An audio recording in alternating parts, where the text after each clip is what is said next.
महिमा माँ जगदम्बे की त्रिदेवों ने है गाई। जगदम्बे की शक्तियाँ पंच तत्वों में है समाई। महिमा माँ जगदम्बे की त्रिदेवों ने है गाई।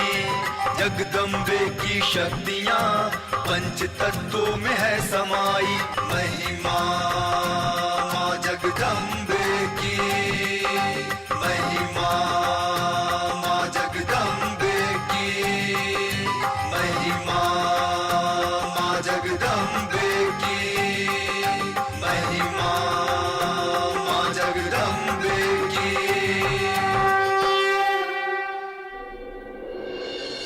चलो हम वापस लखनऊ चलते हैं, आओ।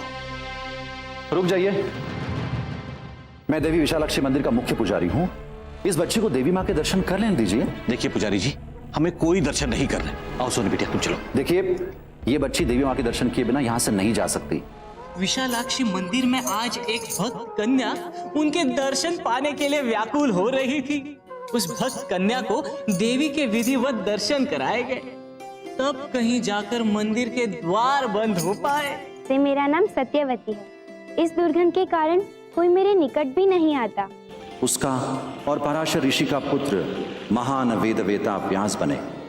मैं तुम्हें जितना ज्ञान दे सकता था वो मैंने तुम्हें दे दिया, परंतु तुम्हें अभी और ज्ञान प्राप्त करना, इसलिए तुम्हें भगवान शिव की नगरी काशी जाना होगा और उन्हें अपना गुरु मान करके उनसे ज्ञान प्राप्त करना होगा। पिताजी, फिर तो मैं इसी समय प्रस्थान करता हूँ। आप मुझे आज्ञा दीजिए।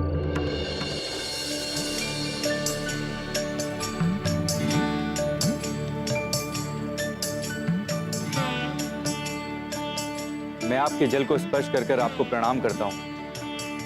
मुझे अपने जल में स्नान करने की अनुमति दें। जय माँ गंगे।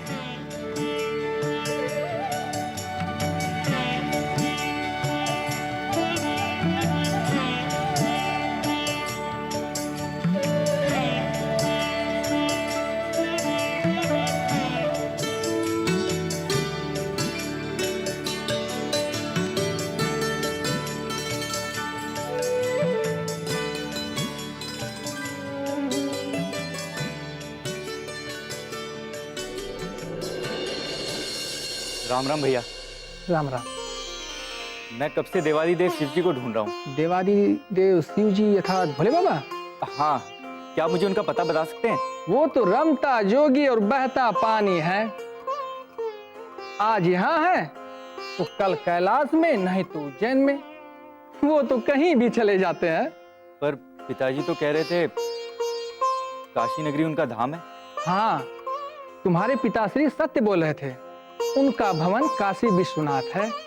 यदि तुम्हें उनसे मिलना है तो जाओ, उनका आह्वान करो। ठीक है भैया, मैं पूरी भक्ति शक्ति के साथ शिव जी की आराधना करूंगा। धन्यवाद भैया।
हे प्रभु, अपने भक्त व्यास का प्रणाम स्वीकार करें।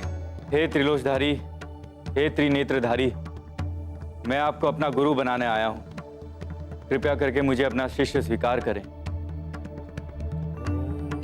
ओम नमः शिवाय, ओम नमः शिवाय, ओम नमः शिवाय। ओम नमः शिवाय। ओम नमः शिवाय। ओम नमः शिवाय। ओम नमः शिवाय। ओम नमः शिवाय। ओम नमः शिवाय। ओम नमः शिवाय। भक्त, तुम कौन हो? प्रातः से मैं तुम्हें शिव जी का पूजन करते हुए देख रहा हूँ, और अब तो मंदिर का द्वार बंद होने की बेला भी आ गई है। पुजारी जी, मैं अपने भगवान आशुतोष को ढूंढ रहा हूँ। जब तक मेरी भेंट उनसे नहीं हो जाती, मैं यहाँ से नहीं जा सकता। मेरे पिताश्री ने उनसे मुझे मिलने के लिए भेजा है। यदि भगवान भोलेनाथ तुमसे मिलना चाहेंगे तो वो तुमसे कहीं भी मिल सकते हैं। उनसे मिलने के लिए मंदिर में रुकने की कोई आवश्यकता नहीं। हे कैलाशपति, हे भोलेनाथ, हे त्रिनेत्रधारी, जब तक आप मुझे अपने दर्शन नहीं देंगे, मैं आपके मंदिर में नित्य आता रहूंगा। पंडित जी प्रणाम।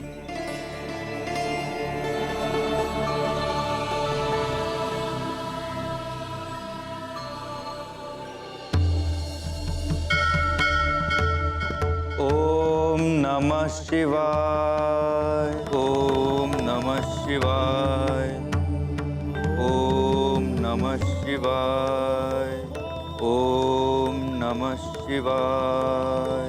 ओम नमः शिवाय। भिक्षा देहि, भिक्षा देहि, भिक्षा देहि, भिक्षा देहि, भिक्षा देहि। जाओ बाबा, जाओ आगे जाओ, आगे जाओ बाबा। यदि भगवान भोलेनाथ तुमसे मिलना चाहेंगे तो वो तुमसे कहीं भी मिल सकते हैं। उनसे मिलने के लिए मंदिर में रुकने की कोई आवश्यकता नहीं। अरे देख, तूने मेरा दिमाग खराब कर दिया है। जितने पैसे कमा के लाऊं सब हजम करती चली जाती है। हाँ, जैसे कि मैं तो सारे पैसे तुम्हारे मैं ही खा जाती हूँ ना। भिक्षा देहि, भिक्षा देहि। अरे भिक्षामि देहि, यहाँ खुद खाने को नहीं है और चले आए हाथ फैला के। जाओ जाओ, कहीं और मांगो भिक्षा। यदि भगवान भोलेनाथ तुमसे मिलना चाहेंगे तो वो तुमसे कहीं भी मिल सकते हैं। उनसे मिलने के लिए मंदिर में रुकने की कोई आवश्यकता नहीं। आ जाते हैं, जाने कहाँ कहाँ से।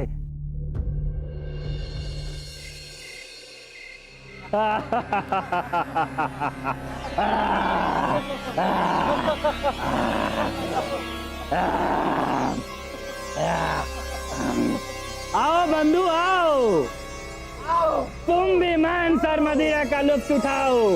लो लो।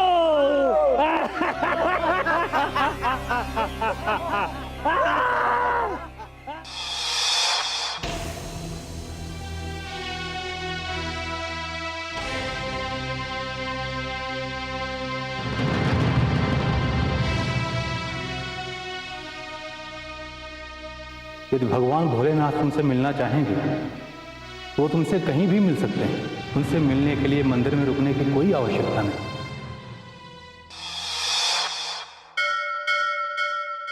ओम नमः शिवाय। ओम नमः शिवाय। आगे जाओ बाबा। जाओ जाओ, कहीं और मांगो भिक्षा।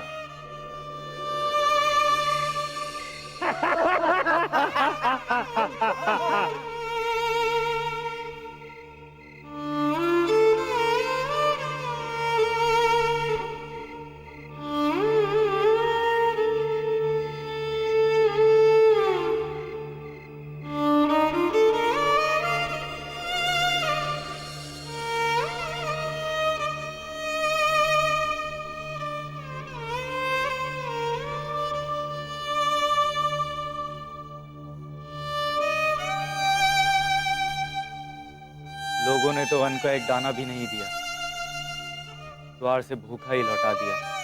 हे गंगा मैया, अब तेरे पावन जल का ही आसरा है। बहुत प्यास लगी है, जल पीकर ही अपनी प्यास बुझा लेता हूँ, पानी ही पी लेता हूँ।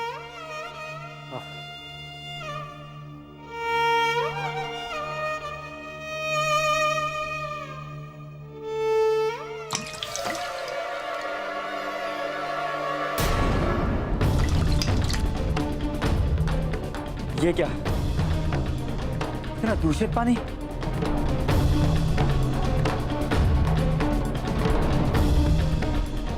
हे आशुतोष, हे अवडरदानी, तुम्हें सब अवडरदानी कहते हैं। दोनों हाथों से दान देने वाले कहलाते हो। तुम्हारी इस काशी नगरी में मुझे अन्न का एक दाना भी प्राप्त नहीं हुआ। हे त्रिलोचन, हे भोलेनाथ,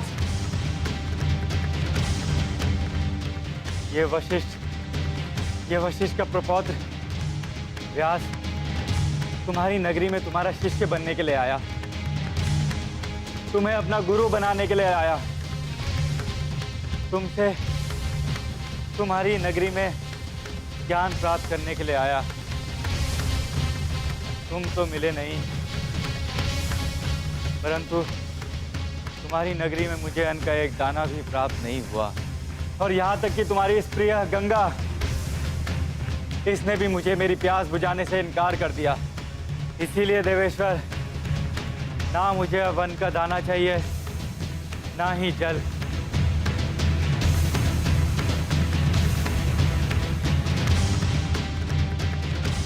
ये ऋषि व्यास आज तुम्हारी काशी नगरी में भूखा प्यासा है, और आज वो तुम्हारी इसी काशी नगरी में अपने प्राण त्याग देगा।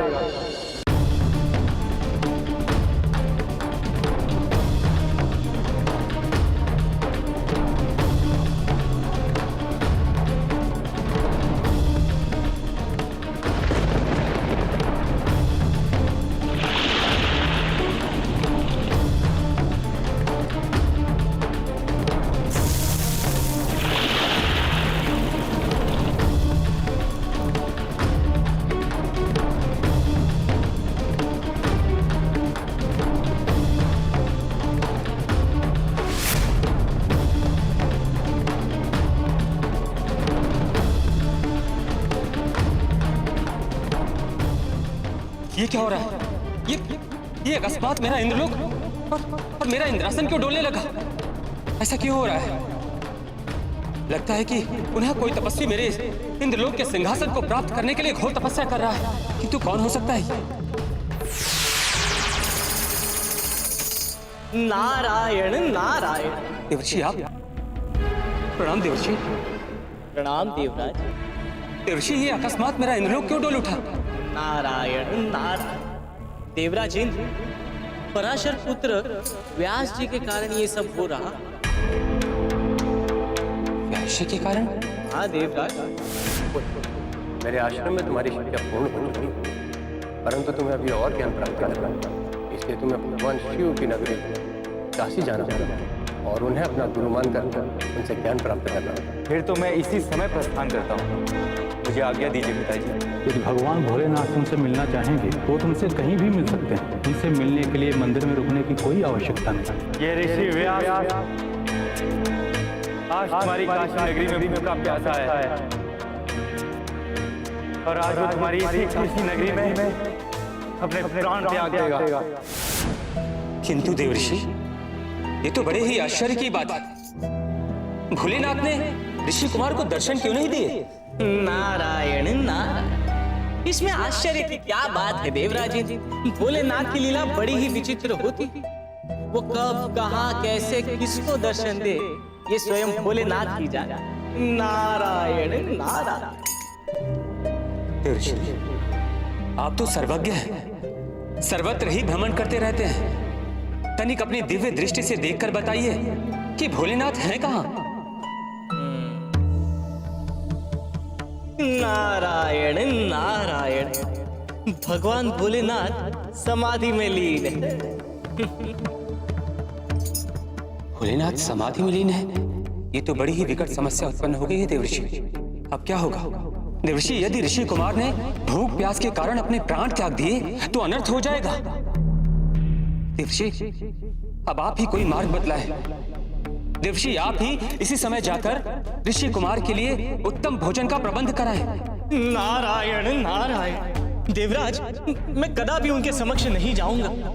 इस घड़ी वे बड़े ही क्रोधित हैं और ऐसे घड़ी में उनके समक्ष जाने का दुस्साहस मैं नहीं कर सकता। मुनिवर, पुनः एक ही उपाय शेष है। यदि किसी प्रकार व्यास जी के पिता ऋषि पराशर तक ये सूचना पहुंच जाए तो तभी कुछ होना संभव है। नारायण नारायण। आप चिंता ना करें देवराज, ये संदेश मैं ऋषि पराशर तक अवश्य पहुंचाऊंगा। गुरुजी, गुरुजी, गुरुजी, गुरुजी, गुरुजी, प्रणाम गुरुदेव। क्या हुआ? वो बात यह है कि संकोच कहो। बड़ा ही अनर्थ होने वाला है गुरुदेव। काशी में मित्र व्यास भूख से मृत्यु को प्राप्त होने वाले हैं। अच्छा शिष्य, ये महायज्ञ होने जा रहा है। इसके लिए हमें हवन सामग्री और प्रचुर मात्रा में भोजन की व्यवस्था करनी है।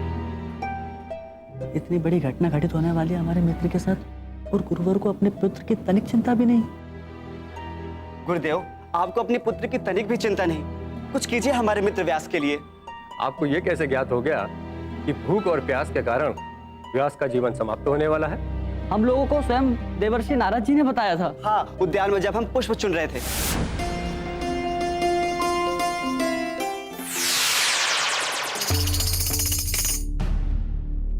नारायण नारायण।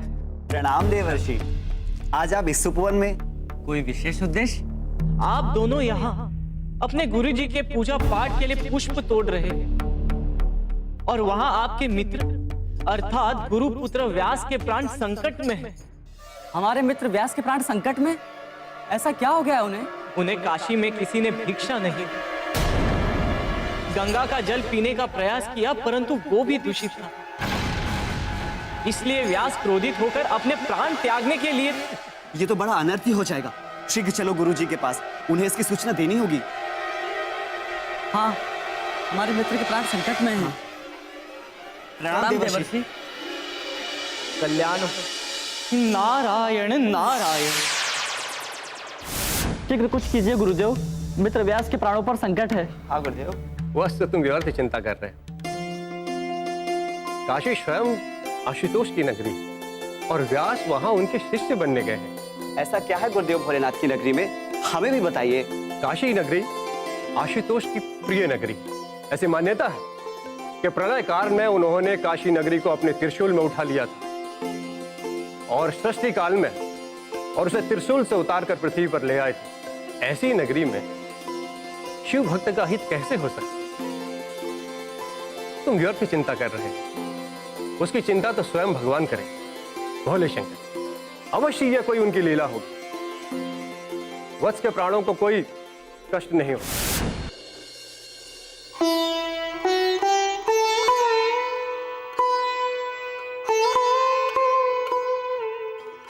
प्रभु यहाँ पे भी नहीं है, तो फिर कहाँ हो सकते हैं? कहीं गुप्त प्रवास में तो नहीं है? कदाचित गुप्त काशी में हो।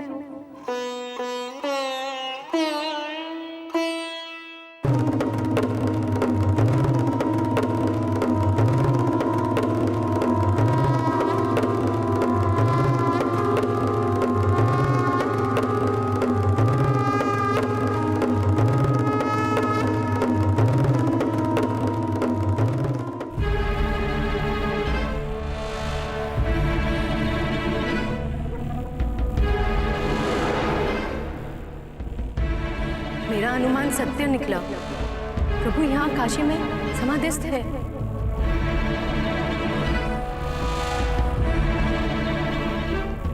प्रणाम प्रभु। स्वामी उठिए।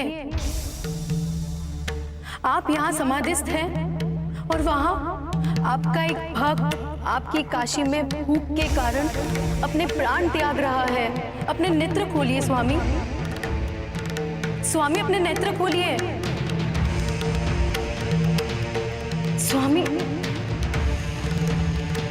स्वामी।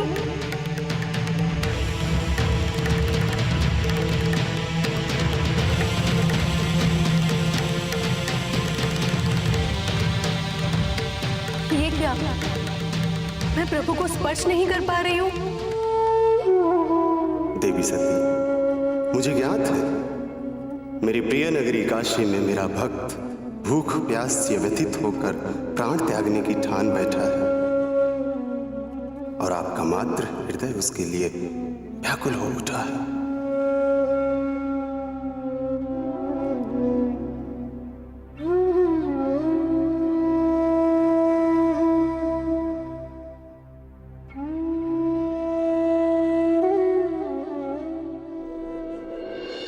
देवों की नगरी काशी में यदि ऋषि कुमार भूख प्यास से अपने प्राण त्याग दिए तो सर्वथा मेरा ही नाम आएगा, क्योंकि देवताओं का राजा तो मैं ही हूं। क्या करूं? कुछ समझ में नहीं आ रहा है। बड़े भाग्यशाली हैं आप। आपकी वेदना से एक ओर जहां इंद्र का सिंहासन डोल गया, वहीं दूसरी ओर आपके कारण इस काशी नगरी का महात्म्य और बढ़ने वाला है। धन्य है ये काशी नगरी जो आप यहाँ पधारे। मैं आपका कथन समझ नहीं पाया देवर्षि। मैं भला भाग्यशाली कैसे हुआ? मैं काशी में शिव जी को अपना गुरु बनाकर उनसे शिक्षा प्राप्त करने आया, परंतु मुझे शिव जी के दर्शन ही प्राप्त नहीं होते। पर अब आप भी मुझे छोड़कर जाना चाहते हैं?